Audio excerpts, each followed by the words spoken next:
Hello, everyone. Live and direct. It's the ish that needs to be said. Happy Friday, everybody. Happy, wonderful day. Happy time of growth. Happy time of rising up above and beyond the things that have held us down. I'm Dominic Copeland, in case you don't know, and this program is the ish that needs to be said. So welcome, everybody. And today, we're going live.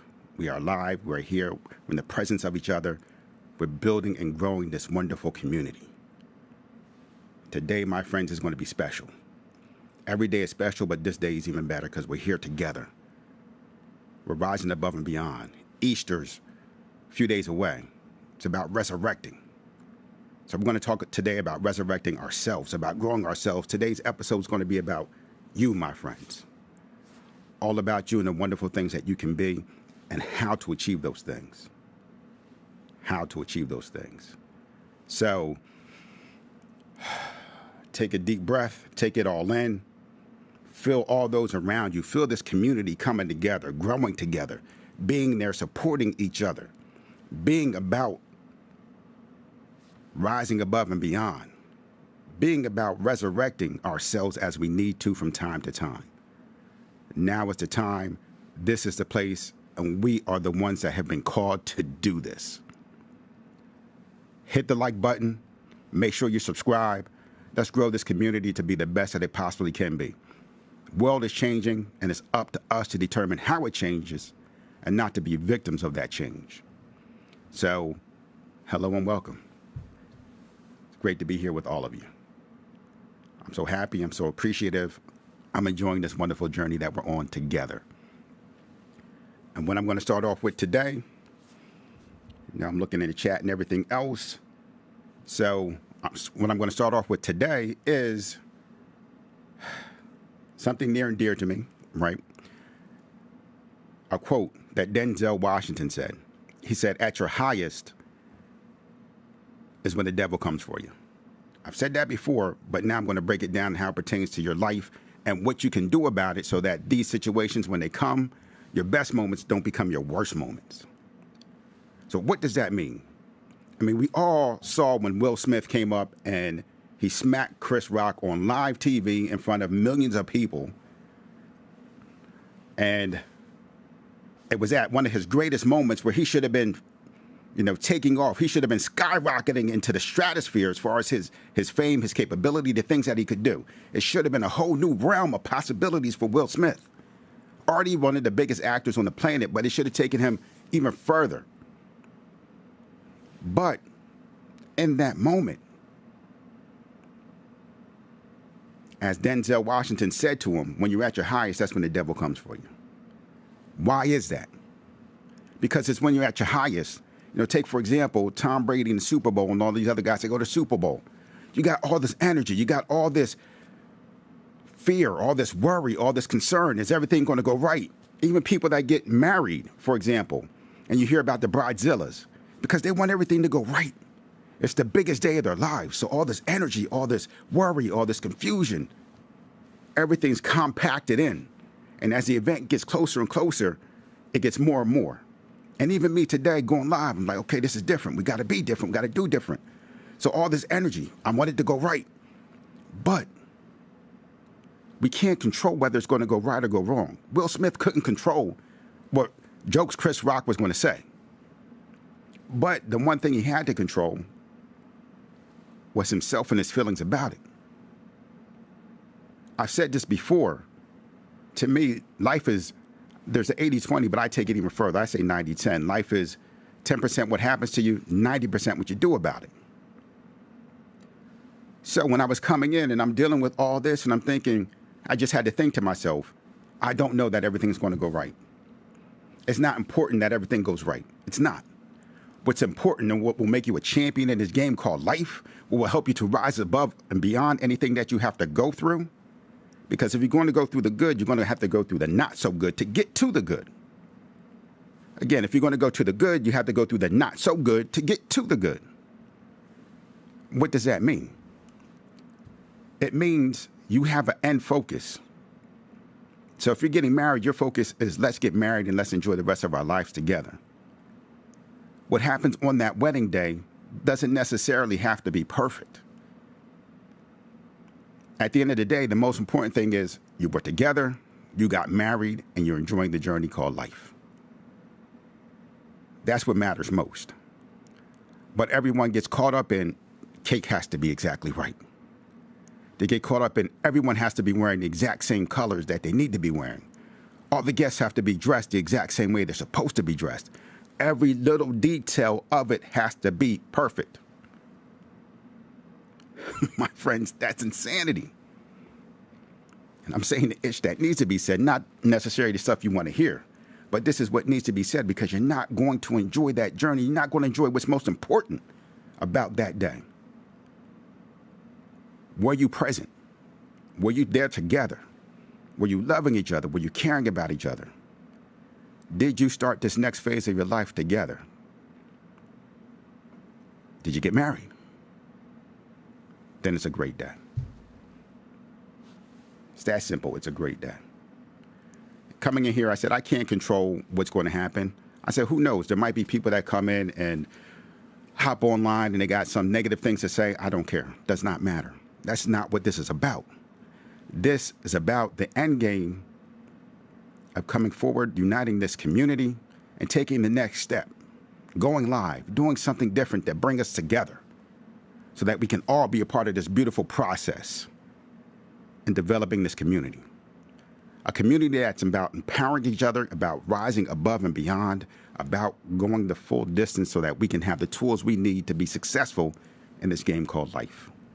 By saying the things that need to be said, but often aren't because we either don't know to say them, don't want to say them, or just think we shouldn't say them. But until those things are said, my friends, until those things are said, we can't make the critical differences that we need to. And we can't see the things that stand before us in our way. And there's many of those things. But now we get a chance to come together and do something about it. So in any given situation that you're in, where something you're excited about, no matter what it is, if you're a student and all of a sudden, you got MCAS coming up, or the day changes and you have different teachers than what you're expecting, or you have to go to different classes, whatever it might be, there's a built-up energy that you have about this change, whether it's fear, whether it's anxiety, whatever it might be. Recognize that. It's not a bad thing. It's called being human. The greatest day of your life, you're going to have a bunch of mixed up emotions, and they're going to be compacted in. And you have the propensity for them to explode out and for you to be demonstrative. But take a deep breath. Just appreciate the moment. Like, I'm appreciating being here with all of you. I'm appreciating the wonderful things that we can do together, and I don't have any great expectations. My only expectation is that I come and I do my best. Whatever my best is for that day, that's my expectation. And in those given situations, that should be your expectation. Show up, do your best. Learn from whatever happens from there. And get better. Get better. Don't let your own expectations disappoint you. Again, don't let your own expectations about how things are supposed to be or how they're supposed to go keep you from how things could be. Don't let your expectations about how things should be keep you from how they can be. Because things can be great, they can be brilliant, they can be wonderful, but not in the way that you expected. So with that Will Smith situation going back, yeah, there were jokes told, but man, the whole night was yours. Who cares? And those jokes just enhance that, right? They just bring more attention because now all the attention is going to be on you, just like we saw with Shannon Sharpe when he did the interview that broke the internet with Cat Williams, right? Then all of a sudden, everybody's coming after Shannon Sharpe. Why? Because they want a piece of that. They want a piece of what the magic that you brought to the table. They want a piece of that glow so that they can be glowing too, so that they can be seen too. There's going to be a lot of vampires out there, my friends, a lot of vampires out there, spiritual vampires we call them. They see you rising, they see you glowing, they see you shining. They want to come get some of that shine. So much so that Stephen King wrote a book about it, The Shining. And then there was another movie. Was it Red Rum? I forget the one that came out recently. And it was about people that shine and how these other people have to come and take their shine so that they can live longer. Spiritual vampires, that's what they do. They have to come for your shine, for your beauty, for your wonder. So just understand, when you start to shine and people can see that, and it's at an elevated level, it's like the sun. But they can't get to the sun, but they can get to you. So they want some shine for themselves. They don't know how to get it like you got it, so they got to come for your shine. So just know and understand that, and when it happens, don't just throw away your shine. You keep shining. You be the light that everybody needs, and allow other people to shine as well. So as you become successful in any genre in life, as we saw recently, the president of Harvard, the first black woman to be president of Harvard, she was shining. There were people who were jealous of that. And so they came for her. They came for that shine because they wanted it for themselves. Or they felt, you're not the right person that should be shining. But when that happens, don't be afraid, don't be worried. Just know this is the way that it's supposed to go, because this is the way that it's always been. Right? It's the way it's always been. But you keep shining. You protect your shine. You love your shine. And you make sure your shine is not just there for you, but it's there for other people too. To help them to shine bright. To elevate their light. To elevate their light.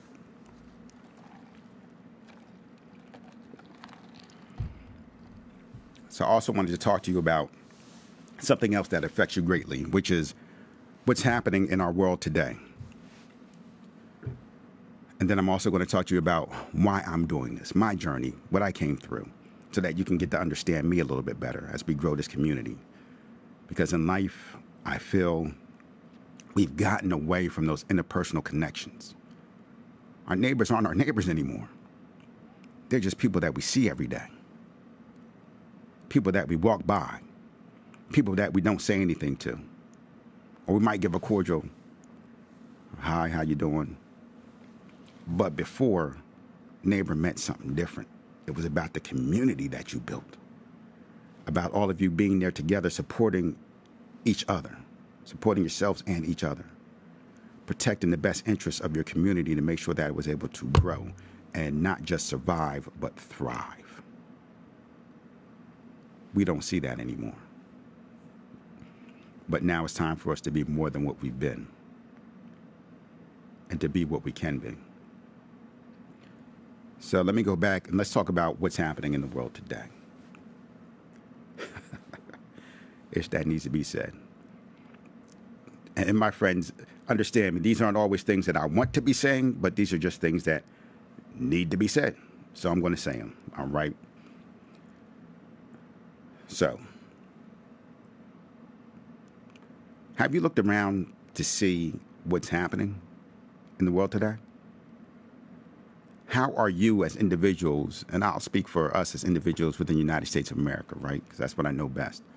So how are you as an individual being marketed to? How are you being targeted? What are the things and laws that are changing around you that you might not be noticing, but hopefully you are? One of the things I noticed was that, and I talked about this before, they're trying to legalize, or they have legalized potentially, psychedelic drugs. Psychedelic drugs, so drugs that actually change your mental state of being, not just marijuana. Marijuana, it's not a psychedelic, but these things like acid, where you can go on, as they call it, trip, a fantasy through your mind. Make these things legal. I think they said for medicinal purposes, but we know what that means, all right? Betting, making that legal. Marijuana has been legalized. Trying to legalize most forms of drugs. Now, do I think all these things should be criminalized? Not necessarily. But once we legalize them, we open them up to everyone and everything. So all the vices, because this happened back in the 20s where they had prohibition and so forth, because they were trying to curtail people from going into those vices, from drinking alcohol all the time and all the other drugs that were coming about and so forth. That's where prohibition came in, to stop the spread of the human vices, because they thought that that was curtailing or destroying society itself. It's hard to mitigate those things, but I believe that, just like it says in the Bible, where there is no vision, the people perish. Where there is no vision, we, the people, perish. What is our vision for we as everyday people? What are we trying to accomplish? Let me ask you this. What does a good life look like for you? If you could just be happy and live a good life, what does that look like? More importantly, is our society, as it's currently constructed, geared towards you being able to realize that good life? Is our society, as currently constructed, geared toward you being able to live that good life? I want you to take this seriously, because I want you to stop and actually think about it. What does a good life, if you could be happy and your life was filled with the things that you wanted, what would that be? How would your everyday be? What would you be doing? Would you be able to spend more time with family? Would finances no longer be a concern? Would you not have to work yourself to death just to provide for your everyday life? Would you not have to work to live and live to work? Could there be a better balance that's in there? What would you be doing in your leisurely time? How would you be growing yourself? What would your contributions be back to society? It's hard to contribute to society if you don't have the time to contribute to society, because you're always working. You always got your head down and you don't see all the things that are happening. And a lot of things that are happening are meant to turn you and me in the Matrix. They want to turn everyone into batteries so that the system could run. Now they're turning us all into ATM machines, where they're trying to leverage us so that we can spend the most or give the most and get back the least. Our expenses have grown exponentially. Exponentially, especially since the pandemic. Coming out of that, our expenses have grown exponentially. But most people's salaries have not. In fact, many people who might have had high-paying salaries probably were laid off, and since then have been laid off. And now they have to go find opportunities where they might be at the oldest that they've ever been in their working careers, maybe in their late 40s, 50s, 60s. So you see, what do we want? What is our vision? Before, as America, we had a vision for the middle class, at least the middle class of society. 2 cars in every lot, 2 chickens in every pot. That was a wealthy life, or at least a good life, right? Middle class has been eroding because they've been getting paid less and less and less to do more and more and more. So that's many people that are out there. And I'm bringing this up not to be a Debbie Downer, not to make you feel less than, but for you to understand you're indemnified, you have an obligation, you have the right to be involved in the process of change. You don't have to sit back and be a victim of change. You get to dictate as an American citizen, as part of your God-given rights. You get to be a part of the process to dictate how this change will come about. To dictate what does it mean to live a good life as an American.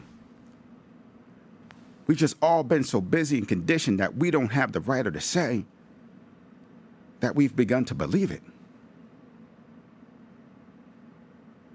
The greatest trick the devil ever played was to make you think he didn't exist. I think that's a little bit different, because I think the greatest trick the devil ever played was to make you think he was your friend or even your savior. and that he was acting in your best interest. And that, my friends, is simply never, ever, ever the case. It's just not.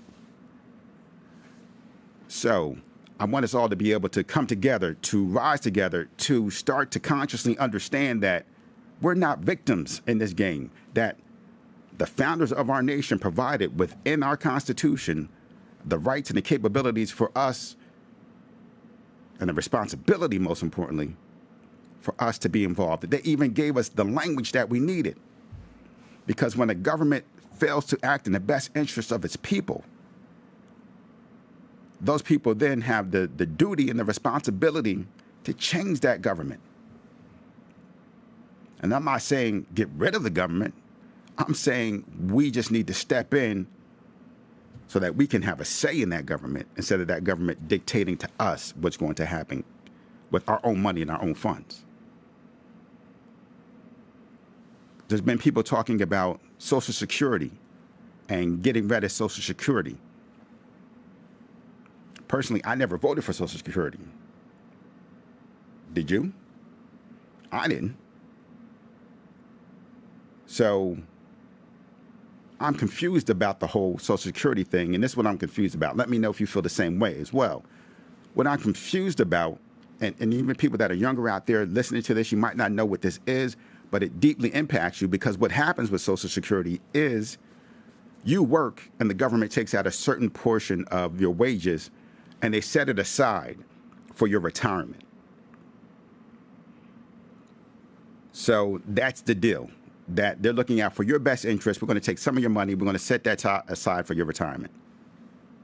A couple problems there. One, there is no Social Security fund. It just goes into all the regular funds for the government to spend however they want. So imagine you go to your bank, you put your money in, the bank doesn't have an account for you. It just has a general account, and it can spend those funds and give them to whoever. And you can come back to your bank and say, hey, I'm going to take out my money. Oh, we don't have your money. What do you mean you don't have my money? Oh, we gave the money here, or we put the money here. No, we don't necessarily have your money right now. Or we might not at all. You might not ever get your money. Well, how much money did I put in? Oh, we don't have an account of how much exactly you've put in. How much money is in that general account? We don't know. Now, if any financial advisor did this, they'd probably be arrested. You can't just take someone's money, not tell them how much money they have in there, and then when they come to get their money, you say, oh, no, the money's not here, or we're going to determine how we give you your money. What? What? First of all, I didn't tell you that I needed you to save my money for me. Because at that point, if they're going to abolish Social Security and we're not going to get that money back, and we don't even know how much that we've invested individually into Social Security over the years, you just stole my money. Right? You just stole my money.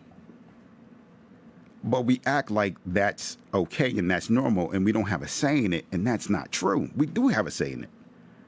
We have a say, we have the option, we have the capability to step up and say, you know what? We can get rid of Social Security. We can open up something else for our own best interest, whatever that's going to be.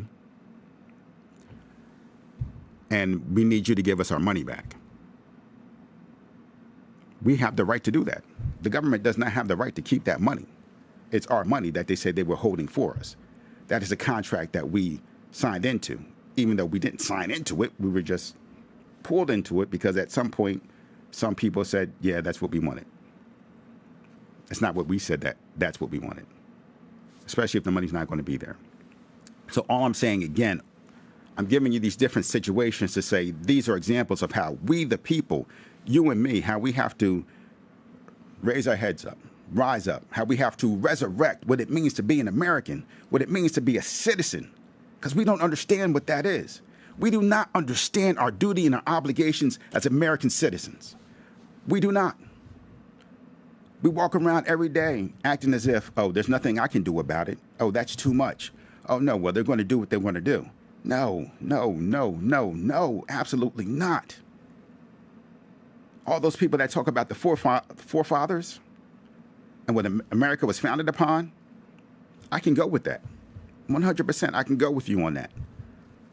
But the forefathers, I promise you, would be ashamed of how we as Americans take our duty and obligations as citizens. Because they had to fight for the right to be citizens.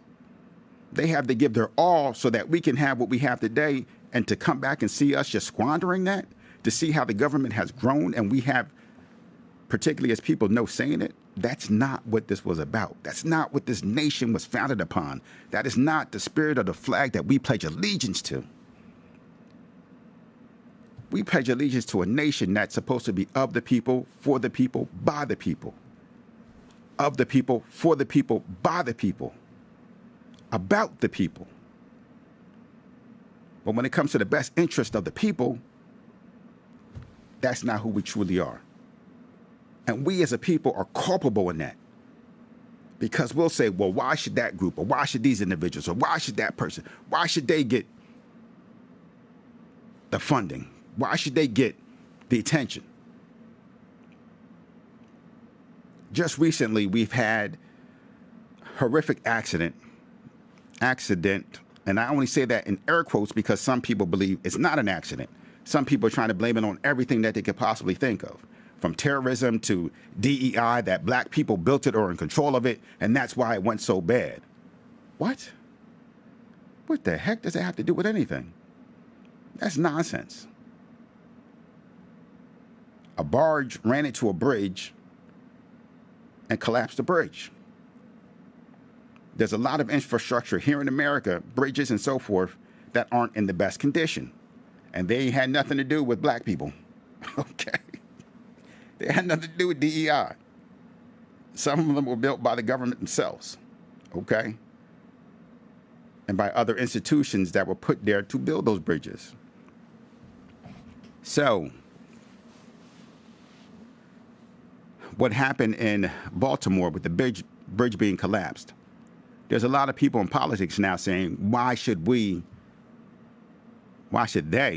I should say, because they say we the people, why should we have to pay for a rebuilding of that bridge? Isn't that what the federal government is there for? To make sure when things like this happen, that the states have put in place what they need to be successful, to get the funding they need to rebuild. This was a tragedy. The bridge needs to be rebuilt for the people of that community. So it's about the people. It's about we the people. And I'm sure that you would hope if something like that happened in your local community or your area, your state, that the government would come in to do what they're supposed to do with the money that you've given them. It's our money. We don't have a bridge. We need one. Go take care of the bridge. Thank you. Right. Go take care of the bridge. Thank you. Isn't that what it's supposed to be about, my friends? About us being able to yield that financial power that we've accumulated because we've paid into it our entire lives when we need it most. No one should ever be ashamed. No one should ever be ashamed of coming to get the money when they need it that is theirs. Just like Social Security. Social Security should be something that if you wanted to, if you absolutely had to, you should be able to take out a loan on it and then pay back into that loan. But once you turn a certain age, money's yours because it was already your money. You do not have the right to take my money and not return it back to me. And even something else that's even crazier to me. So if you have a retirement fund, if you're a teacher and you have a retirement fund, right? A pension. The government does not have to pay you out on your Social Security, or they can penalize you because you're getting the pension. And so what? What? What in the world do you have to do with one or the other? Have nothing to do with my pension. Hands off. Move on. And again, I'm saying this because we as a people need to come together to protect each other, to look out for each other's best interest. If you've made money and it's been stored up for your retirement, I don't care if you have 5, 6, 7, 8, 10, 1,000 different sources. No one has the right to come in and say, oh, you can't collect this one because you're collecting that one. That's absurd insanity. It's your money. Again, why is someone else telling you what to do with your money, with your finances, with your funds? That's not acceptable, my friends. And we shouldn't allow that to be acceptable. I'm not sure why we are. Because again, I believe that we've forgotten our rights and responsibilities as citizens of this United States of America. And as been said before, if America is to be great, and whatever you think, if you think America's already great and you want it to continue to be great, if you believe that America, let's make it great again, whatever you believe there, it can't happen without the will and the say of the people, for the people, by the people, of the people, for the people, by the people, of you and me, for you and me, by you and me, of you and me, for you and me, by you and me. Again, we are the ones we've been waiting for. It's always been that way. We are the ones to make the change. It's always been that way. We are the ones to rise up with the vision that dictates what's going to happen the next 100 years from now. It's always been that way. If we fail to do our duty, to do what we've been identified to do as citizens of these United States of America, what we've been born to do, then, my friends, we failed not only ourselves, but we failed our children, we failed the future, we failed this nation. So,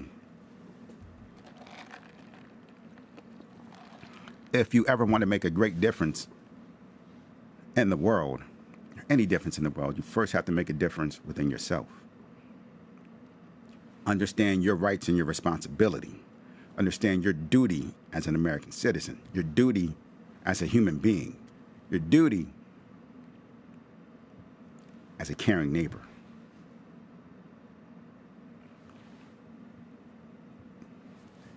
And I wanted you to bring us all closer together and talk about my journey and my story as we go forward. I want you to learn a little bit more about me, why I'm doing all this, where I'm coming from. So I'm going to give you a little slice of pie, my friends, a little slice of pie. Now, I'm from Pennsylvania, but my family's all from down south, so love some peach cobbler. Love some pecan pie. Love some sweet potato pie. So I'm going to give you a little slice of that, of my life. Okay? Pie references, right? So, the year is 2021. 2021. Which is now, 3 years ago. 3 years ago, coming up close to the date almost. So a few things happened that year. We're in the pandemic. Everyone's doing their best. I was supposed to get a hip replacement surgery before the pandemic happened, but that slowed the process. So in May of 2021, I ended up getting hip replacement surgery. Now, when I came out of the surgery in Massachusetts, it was right during Memorial Day weekend. So when I came out of the surgery, that was the first time that the state had actually opened up from all the pandemic rules.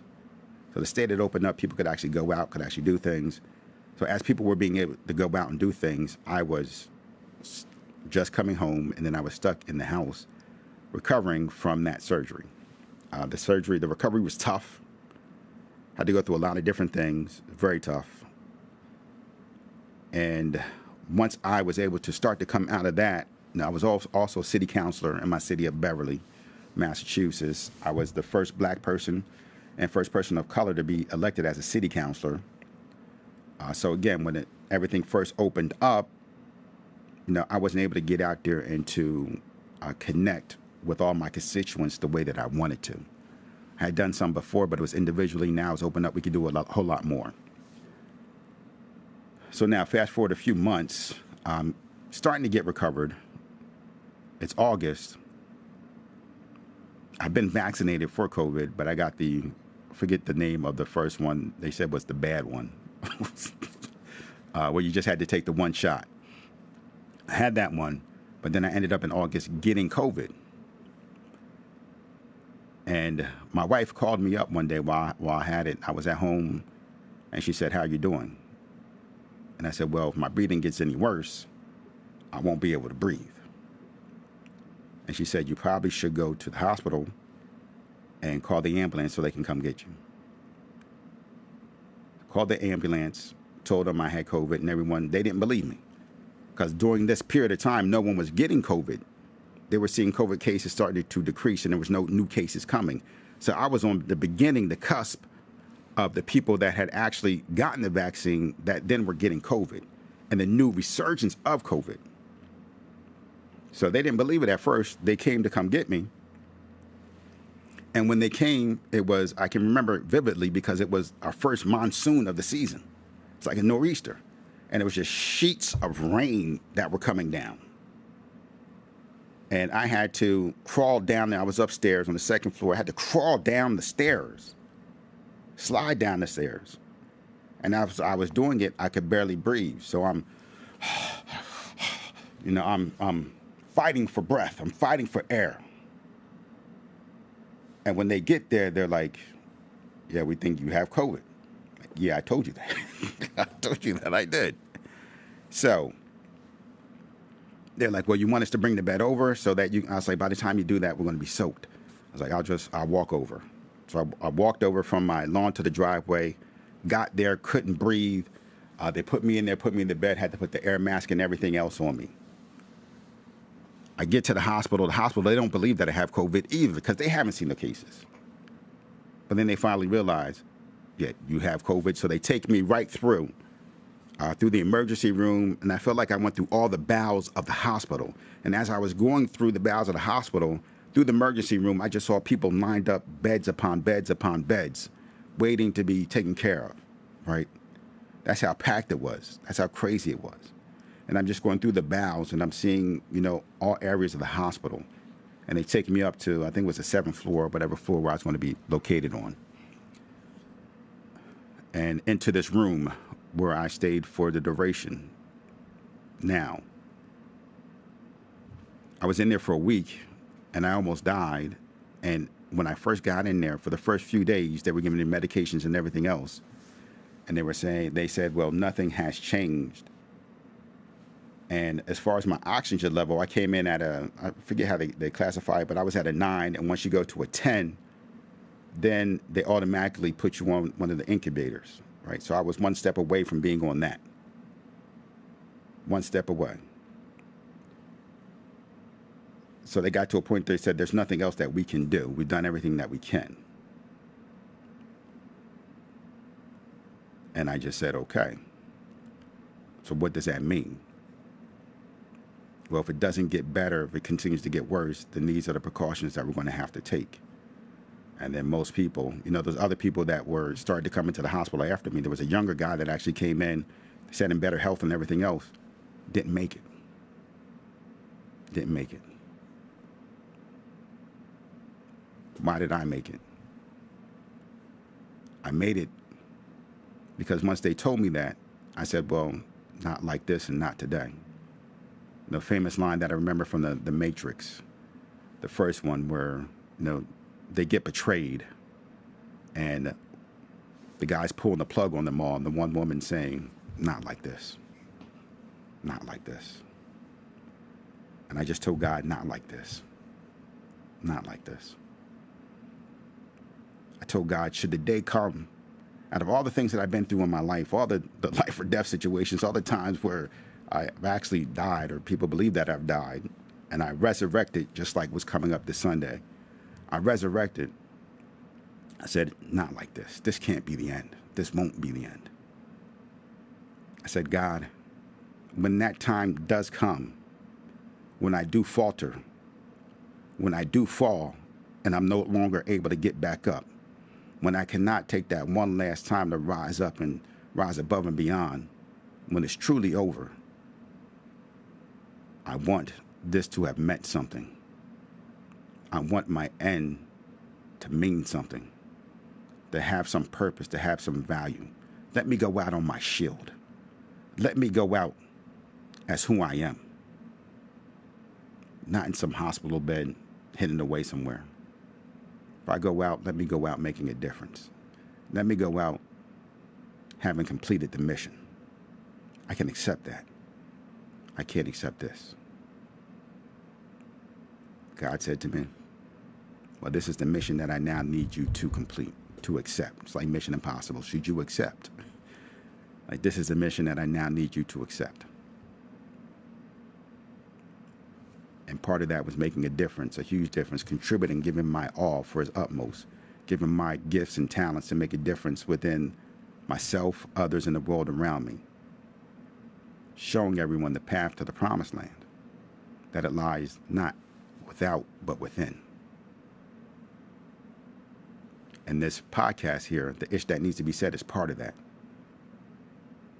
Enough of not saying what needs to be said, because at the end of the day, when it's all said and done, when you take that final breath and that final chapter has been written and that curtain's about to close, you're going to wish you said the ish that needed to be said.